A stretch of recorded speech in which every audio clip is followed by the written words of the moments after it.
Emma's a corporate attorney who genuinely sees James's potential, unlike some who'd fritter away their days on canvas. My mother-in-law, Patricia, declared, resting her hand on the young blonde's shoulder as I sat across the table, slicing the turkey I'd spent 6 hours roasting. The woman she'd presented as my successor wore a scarlet dress, a twin to one Patricia had gifted me 3 years earlier, before she realized I'd never produce the airs she insisted upon, and flashed a polished smile at my husband.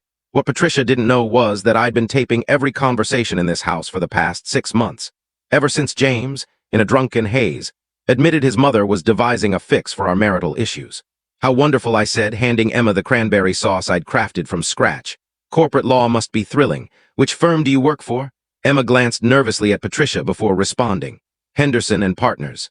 I focus on family law, specifically divorce cases. I smiled, sipping my wine. How fitting. James squirmed in his chair, his face red from more than just the wine. 7 years of marriage, 10 years together, and he still couldn't look me in the eye when his mother pulled her strings. Emma's also from an excellent family, Patricia went on, as if checking off a list. The Weatherfords of Connecticut. Her father's a federal judge, highly influential and fertile. James's sister, Vivian, added with a smirk. She set on having at least 4 kids. I spread butter on my roll with measured calm, the same composure I'd held through 7 years of these dinners. 7 years of being told my painting was a pastime. My decision to postpone children was self-centered, and my refusal to stop working was undermining James.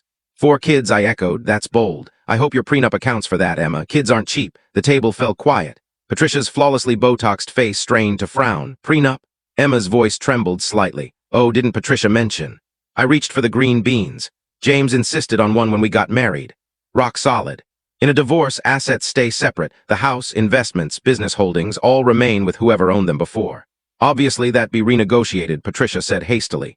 James has amassed considerable wealth since then. Has he? I asked innocently. I hadn't noticed. Still at his dad's company, right? Same role for what, 5 years now?